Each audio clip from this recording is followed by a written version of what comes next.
I was 18 years old when I got married. I belonged to a very conservative family, a Baloch family, where good daughters never say no to their parents. My father wanted me to get married, and all I said was, if that makes you happy, I'll say yes. And of course, it was never a happy marriage. Just about after 2 years of getting married, about 9 years ago, I met a car accident. Somehow my husband fell asleep and the car fell in the ditch. He managed to jump out, saved himself. I'm happy for him. But I stayed inside the car and I sustained a lot of injuries. The list is a bit long. Don't get scared. I'm perfectly fine now. Radius ulna of my right arm were fractured. The wrist was fractured. Shoulder bone and collarbone were fractured. My whole rib cage got fractured. And because of the rib cage injury, lungs and liver were badly injured. I couldn't breathe. I lost urinary bowel control. That's why I have to wear the bag wherever I go. But that injury that changed me and my life completely as a person and my perception towards living my life was the spine injury. 3 vertebrae of my backbone were completely crushed and I got paralyzed for the rest of my life.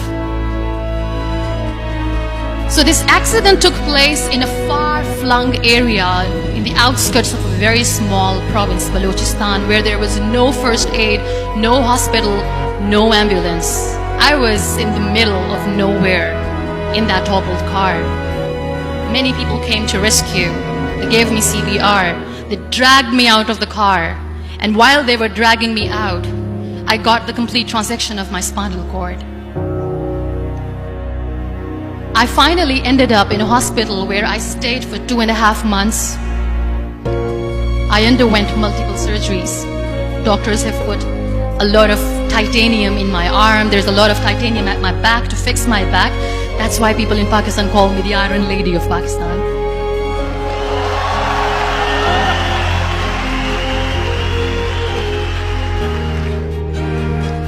Those 2.5 months in the hospital were dreadful. I will not make up stories just to inspire you. I was at the verge of despair.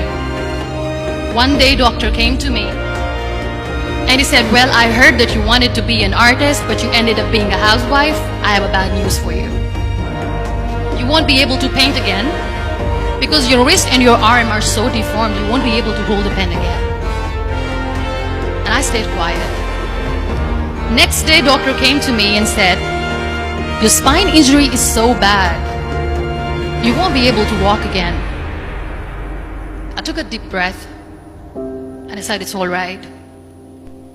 The very next day, doctor came to me and said, because of your spine injury and the fixation that you have in your back, you won't be able to give birth to a child again. That day, I was devastated. I still remember, I asked my mother, why me? And that is where I started to question my existence. Why am I even alive? What's the point of living? I cannot walk, I cannot paint, fine, I cannot be a mother. And we have this thing in our heads being women that we are incomplete without having children. I am going to be an incomplete woman for the rest of my life. What's the point? So my mother said to me, this too shall pass. God has a greater plan for you. I don't know what it is, but He surely has.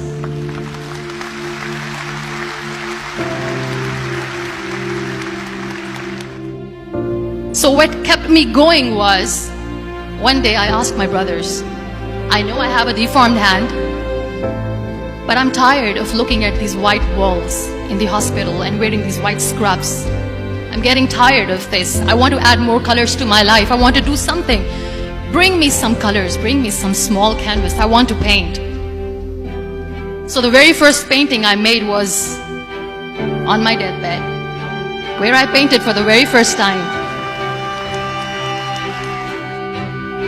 There were a lot of infections in my body, a lot of allergies. So doctors wanted me to lie down on the bed straight for not 6 months, for not 1 year, for 2 years. I was bedridden, confined in that one room, looking outside the window, listening to the birds chirping, and thinking maybe there will be a time when we'll be going out with the family and enjoying the nature. That was the time where I realized how lucky people are, but they don't realize. And you know how it all began?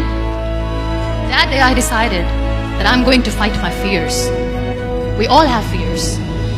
Fear of unknown, fear of known, fear of losing people, fear of losing health, money. We want to excel in career, we want to become famous, we want to get money. We are scared all the time. So I wrote down one by one all those fears. And I decided that I'm going to overcome these fears one at a time. Do you know what was my biggest fear? Divorce. It didn't work. But the day I decided that this is nothing but my fear, I liberated myself by setting him free. And I made myself emotionally so strong that the day I got the news that he's getting married, I sent him a text that I'm so happy for you and I wish you all the best. And he knows that I pray for him today.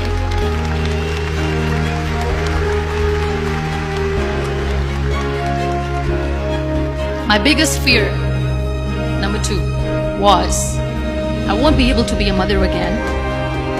And that was quite devastating for me. But then I realized there are so many children in the world, all they want is acceptance. So there is no point of crying, just go and adopt one. And that's what I did.